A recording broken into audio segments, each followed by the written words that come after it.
haram membaca Quran kecuali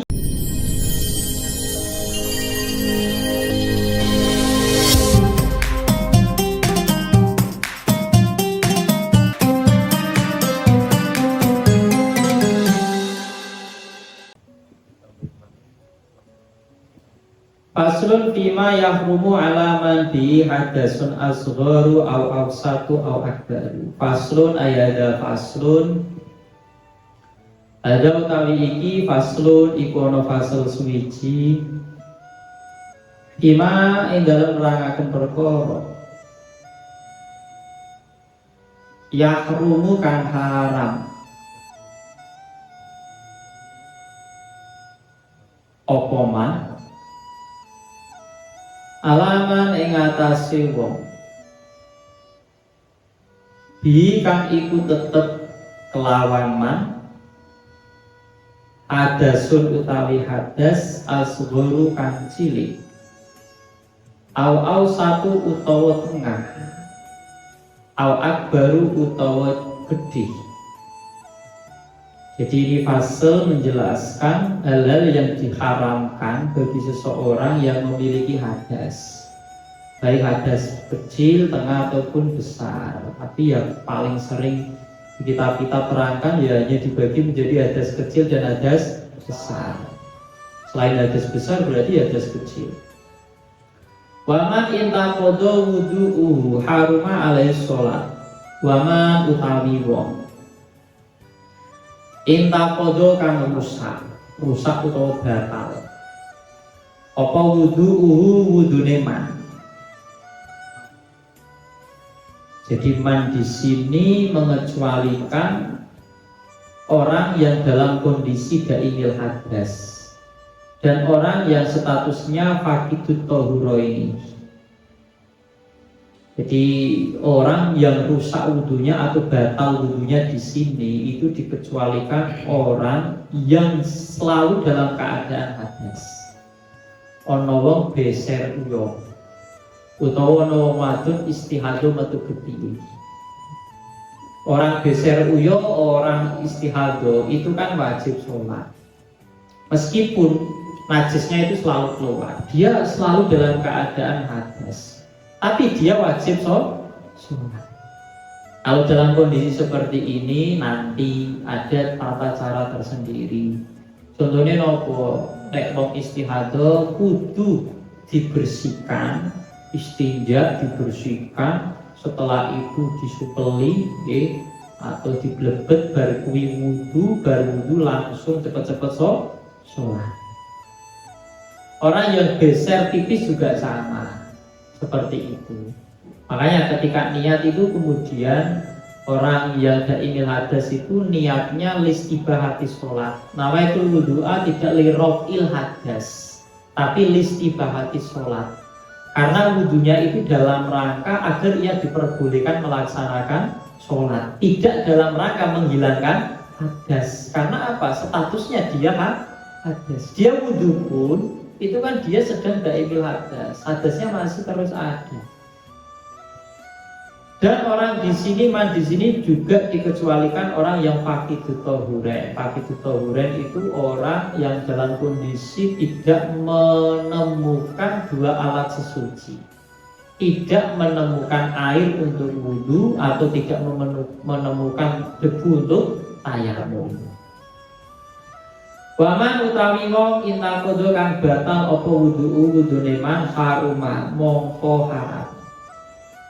Utawa waman utawi sapa wonge intaqadha iku lamun rusak apa wudune man haruma mongko haram alai ing atase man apa as-sholatu sholat. Jadi nek ono wong dalam kondisi batal wudunya, maka yang pertama kali diharamkan adalah sholat. Jadi sholat ini haram bagi orang yang sedang dalam kondisi hadas. Entah sholatnya itu sholat fardu atau sholat sunnah atau sholat jenazah, atau bahkan hanya sekedar sujud tilawah atau sujud syukur, itu harus dalam keadaan suci dari hadas. Orang yang punya wudu.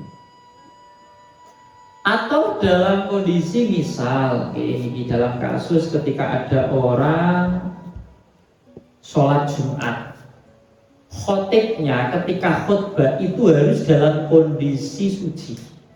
Jadi nggak boleh khotib ketika khutbah dalam kondisi hadas, nggak boleh. Karena ada yang mengatakan bahwa dua khutbah Jumat itu sebagai badal atau pengganti dari 2 rakaat. Sholat zuhur kan 4 rakaat, Jumatan 2 rakaat, tapi ada pengganti 2 rakaat, yaitu berupa khutbah Jumat. Jadi khotib ketika khutbah itu harus dalam keadaan suci. Makanya ketika ada orang kondisi misal daimil hadas, terus dia tidak berwudu atau dia tayamum misalnya, atau tidak dalam kondisi daimil hadas lah, ada orang dalam kondisi nggak ada air atau udur menggunakan air, berarti kan alternatifnya dia tayamum. Khotib plus imam Jumat itu kalau dia sesucinya menggunakan tayamum, itu ketika akan khutbah dia harus tayamum, terus ketika akan sholat Jumat dia harus tayamum lagi. Karena kalau kita kembali ke pembahasan tayamum dulu, tayamum itu hanya untuk satu kefarduan. Jadi nek kanggo sholat fardu siji yo wis, arep sholat meneh kudu tayamum lagi. Sama ketika khutbah Jumat itu hukumnya fardu, dia wajib tayamum terlebih dahulu. Ketika akan sholat Jumat dia wajib tayamum lagi. Berarti tayamumnya harus 2 kali. Berbeda dengan wudhu. Satu wudhu boleh untuk melaksanakan beberapa kefarduan, melaksanakan beberapa sholat fardu monggo, tidak menjadi masalah. Oke. Nah kalau khutbah-khutbah yang lain itu tidak harus dalam keadaan suci. Contohnya kayak khutbah sholat id. Jadi bar sholat id terus batal khutbah, nggak masalah. Jadi khutbah selain hari Jumat itu sunnah dalam keadaan suci. Jadi khutbah sholat id, khutbah sholat gerhana, khutbah sholat istisqa itu kondisi suci, dalam kondisi punya wudhu itu hukumnya sunnah. Yang pertama, wong nek batal wudune berarti dia haram melaksanakan sholat. Wa tawafu lan tawaf. Di tawaf ini sama. Orang dalam kondisi hadas haram tawaf, baik tawaf yang hukumnya fardu atau tawaf yang sunnah. Kenapa? Karena tawaf itu fi makna sholat. Jadi orang tawaf itu sama seperti orang sholat. Karena orang tawaf itu ada syarat harus dalam keadaan suci. Tawaf itu makna sholat, sama seperti sholat. Wa hamlul mushafi lan gowo mushaf, membawa mushaf. Mushaf niku mabaina daftain itu loh, Quran yang ditulis yang di antara 2 sampul itu namanya mushaf. Jadi yang buat kalian deres, buat kalian ngaji Quran itu namanya mushaf. Mushaf itu dari kata sohifah. Sohifah itu kan lembaran-lembaran kertas. Karena memang ketika Quran itu ditulis di kertas, itu kemudian dikenal dengan istilah mushaf, mushaf Quran. Kayak misal mushaf Utsmani atau Roshaf Utsmani. Mushaf yang dulu penulisannya secara resmi itu pada eranya Sayyidina Utsman, Roshaf Utsmani, kemudian sampai sekarang. Jadi membawa mushaf Quran itu hukumnya haram bagi orang dalam kondisi hadas, termasuk sesuatu yang ditulis yang biasanya digunakan untuk deres atau untuk belajar. Contohnya kayak papan. Kalau kalian pernah melihat orang-orang di Mauritania, daerah Afrika sana, orang-orang yang daerah Singkit gitu ya, terkenal penghafal-penghafal istimewa di sana. Orang umur 13 tahun itu sudah hafal Quran. Kalau belum hafal Quran, orang tuanya itu malu. Ya karena tradisinya di sana umur segitu orang pada hafal Quran. Kalian tahu bagaimana metode mereka menghafalkan Quran? Dengan kondisi seadanya. Jadi ngaji ini di tengah padang pasir, neng ya kayak tenda motornya, pokoknya daerah-daerah panas. Terus mereka itu bawanya papan, nggak bawa Quran kayak kita, nggak bawa mushaf kayak gini. Jadi dia bawa nomor niku papan, bawa papan karo kapur nih corok ini. Jadi guru niku menyampaikan ayat Quran, mereka kemudian menulis, gurunya mengimlak, mereka menulis. Berkui tulisan yang ada di papannya itu harus dihafalkan. Kalau sudah hafal, kemudian dihapus. Jadi tiap pertemuan itu tulisannya ganti-ganti. Jadi harus benar-benar hafal betul. Karena apa? Besok papan yang berisi tulisan ayat-ayat Quran pada hari itu sudah harus dihapus. Jadi mau nggak mau harus benar-benar apa? Hafal. Besok kemudian dapat ayat-ayat yang baru lagi. Yang kemarin harus hafal. Jadi mereka masih menggunakan laukun. Laukun ini maknanya papan. Makanya takdir-takdir manusia itu ditulis di laukul mahfud. Laukun itu maknanya papan, mahfud yang terjaga. Jadi ada papan, ten mriko nggih. Jadi di akhirat sana itu ada papan yang kemudian ada tulisan-tulisan takdir kita. Makanya ada kolam, pena, kemudian ada papan. Jadi buat nulis takdir gores itu ada di Lauhul Mahfuz. Kemudian mahalul hurma, jadi letak keharaman orang membawa mushaf itu dikecualikan kalau dalam kondisi darurat.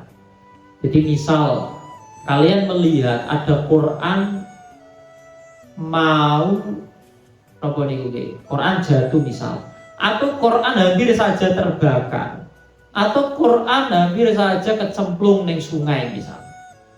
Jadi kalian mau menyelamatkan Quran tadi itu tidak harus kemudian wudhu dulu. Kalau wudhu dulu yuk terlambat. Jadi dalam kondisi darurat seperti ini, untuk menjaga kehormatan mushaf Quran, kita boleh mengambilnya atau membawanya demi menjaga kehormatan mushaf tadi dalam kondisi tidak sedang punya wudhu, itu nggak apa-apa. Di Quran ceblok, waduh langsung jenengan buru-buru ambil, nggak masalah. Atau Quran boy menyelamatkan Quran, arep kena ono kucing arep nguyui Quran, akhirnya sampai cepet-cepet buru-buru menyelamatkan apa? Quran. Nggak harus kemudian wudhu dulu. Dalam kondisi darurat seperti ini boleh orang membawa Quran dalam kondisi hadas. Wa masulan demek Quran atau demek mushaf, wa masulan demek mushaf.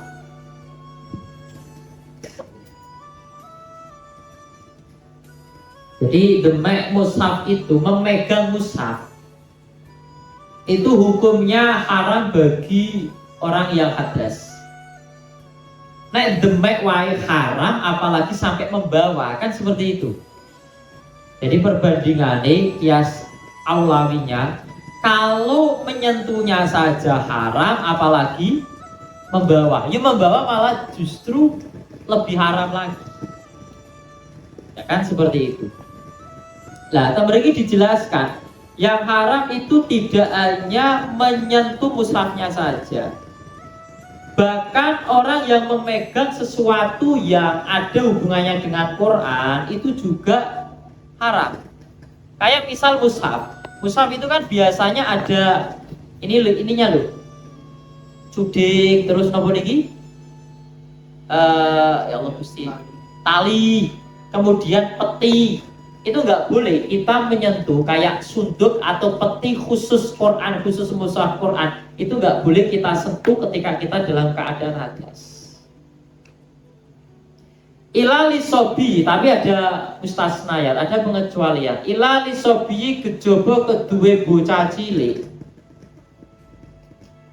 bocah cilik lidiro sati krono belajar. Jadi nek ono bocah cilik, bocah sing wis tamyiz sedang belajar ngaji Quran, itu ketika dia mengaji Quran dalam kondisi hadas, demek Quran pas hadas, itu enggak apa-apa. Pertimbangannya apa? Pertimbangannya ada masyakko yang ditimbulkan ketika bocah cilik-cilik kemudian dituntut harus selalu dalam keadaan suci ketika memegang Al-Quran. Jadi ada pertimbangan bisa menimbulkan masyakko. Ini kemudian syariat memberikan keringanan. Wis ora apa-apa khusus bocah cilik sing wis tamyiz, sing wis mudeng dalam rangka belajar Quran nggak apa-apa. Menyentuh mushaf dalam kondisi hadas. Jadi nggak apa-apa. Tapi nek bocah durung tamyiz, orang tua itu ada kewajiban melarangnya. Jadi yo ojo. Karena apa? Maksudnya melarang jangan kemudian sembarangan napa niku memegang Quran. Sing jenenge bocah cilik kan gak ngerti. Nek bocah durung tamyiz itu kadang ya disuwek kadang. Jadi orang tua itu kalau melihat anak kecil belum tamyiz harus diawasi betul. Jadi di sini napa niki ada pengecualian khusus bocah cilik. Sing lagi belajar Quran, sing ngaji Quran itu boleh menyentuh mushaf dalam keadaan hadas. Walam junubi lan iku tetap ing atase wong junub. Junub itu berarti orang yang menyandang hadas besar. Hadi utawi ikilah papat. Jadi orang kalau punya hadas besar berarti 4 hal yang sudah disebutkan tadi haram ia lakukan. 4 hal itu apa? 1 sholat, 2 tawaf, 3 membawa mushaf, dan 4 memegang mushaf. Tapi ada tambahan lagi. Kalau tadi orang punya hadas kecil haram 4 hal, kalau orang junub selain 4 hal tadi ada tambahan lagi. Wa qiraatul Qur'ani lan maca Quran. Jadi orang dalam keadaan hadas besar haram membaca Quran. Kecuali kalau membaca Qur'annya itu bikosdi zikri, tidak bikosdi qiraato, tapi untuk niat zikir. Jadi misal ono wong duwe hadas gede, mlaku ning panggonan peteng-peteng terus diweruhi jin wedi, terus maca ayat kursi gak masalah, karena ini bikosdi zikri. Yang jelas bikosdi zikri. Jadi dzikir, kalau dzikir itu nggak menjadi masalah. Wa qiraatul Qur'ani lan maca Qur'an, wa muksul masjidi lan manggon ing masjid, ing dalam masjid.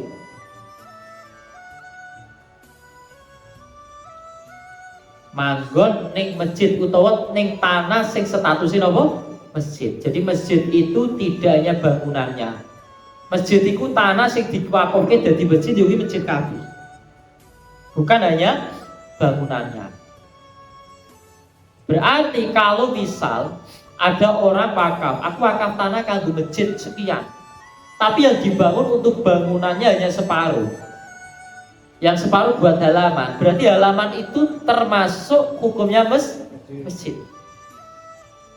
Jadi ini kita berbicara terkait status masjid. Jadi masjid itu enggak hanya bangunannya. Jadi masjid itu tanah yang diwakafkan. Untuk masjid itu sejenis masjid. Kita menang nih masjid itu enggak boleh. Kalau hanya sekedar lewat, murur, ya, itu masih boleh. Tapi ya ngopo nek ora duwe hajat terus mlaku ning masjid. Mlaku itu contohnya menang itu koyo ngeten lho. Sampai yang gini mandek itu jenenge menang. Nah, sing lewat itu misal masjid ada 2 jalan, ada 2 pintu, 2 jalan, ada 2 pintu, pintu sebelah kanan dan sebelah kiri misal. Ada orang hadas besar, dia punya hajat mengambil barang yang ketinggalan misal.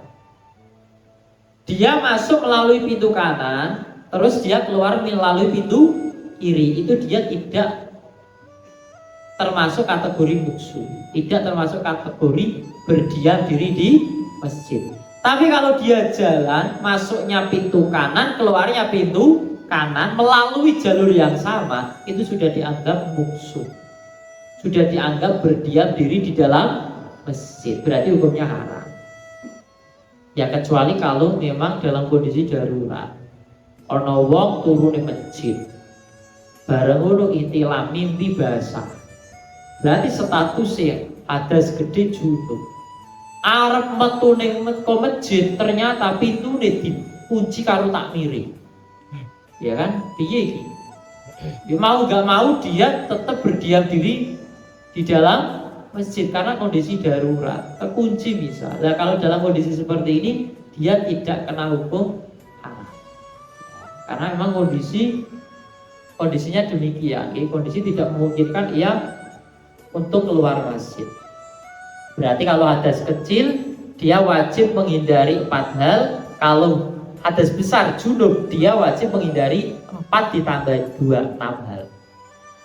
Walal haidi, ya sekarang kanggone wong wadon sing haid. Walal haidi lan iku tetep ing atase wong wadon kang haid. Wa nufasa ilan pira-pira wong wadon kang nifas. Wa nufasa ilan wong wadon kang nifas. Hadi utawi ikilah 4 tambah 2 mau berarti pinten? 6. Hadi utawi ikilah 6. 4 hal yang haram bagi orang yang hadas kecil ditambah 2 hal yang haram bagi orang yang junub atau hadas besar. Wasau lan poso qoblal ingkitoi dalam sedurunge mandeg getih hati. Mandeg getih ngoten mawon. Getih kan bisa getih haid, bisa getih nifas. Qoblal intikoi dalam sedurunge mandeg getih. Berarti ada tambahan khusus wong haid karo wong nifas. Dia haram poso sebelum berhenti darahnya, sebelum berhenti haid dan nifasnya. Nah, beda halnya dengan sholat. Kalau sholat bagi orang yang haid, dia tidak berkewajiban mengqodhoinya. Tapi kalau puasa wajib qodho. Karena kalau sholat itu ibadah yaumiyah, harian, sehingga kalau dituntut untuk mengqodhoi sholat berat. Tapi kalau puasa tidak ada unsur memberatkan bagi perempuan yang haid mengqodhoi puasa. Atau puasa selama 1 tahun kan hanya 1 bulan. Andai kan dia haidnya paling lama 15 hari, berarti kan dia punya hutang puasa 15 hari. Kalau 15 hari berarti kan masih banyak waktu untuk mengqodhoi puasanya, sehingga tidak dianggap berat. Watamkinu zauji lan napa nggih? Watamkinu zauji lan pasrah maring bojo. Maksudnya tamkin itu mempersilakan bojo. Watamkinu zauji lan ngongangaken bojo wasayidi lan majikan bendoro. Ini kalau statusnya budak, jadi perempuan zaman dulu, sekarang nggak ada. Karena dulu itu perempuan budak itu boleh dikumpuli oleh majikane, oleh sayyidnya. Minal istimtai saking ngalap suko-suko bima kelawan anggota. Baina suratiya kang tetep ing dalem antarane wudele zauja utawa amat. Zauja kalau binisbat bojone, amat kalau binisbat sayyidi. Waru batahi lan dengkul lorone zauja lan amat. Qoblal ghusli ing dalem sedurunge adus. Jadi ngeten, wong wadon, baik wong wadon ini statusnya istri atau budak atau amat, budak perempuan, itu ketika suami atau majikannya pengen ngumpuli, pengen ngalap suko-suko mabena suro waruba, maknanya jima, pengen berhubungan suami istri, itu ketika darahnya sudah berhenti, itu tidak diperbolehkan langsung kumpul, tapi harus mandi terlebih dahulu. Baradus lagi dipersilakan istimta. Jadi bagi perempuan yang haid dan nifas, selain menambal tadi ada tambahan, yaitu puasa dan jima. Jadi nek arep poso, yo poso haram, jima yo haram. Khusus nek apa niku jima ora oleh dikumpuli sadurunge napa adus, berarti kudu adus dhisik. Faslun fin najasati wa kaifiyati izalatiha wallahu a'lam bishawab.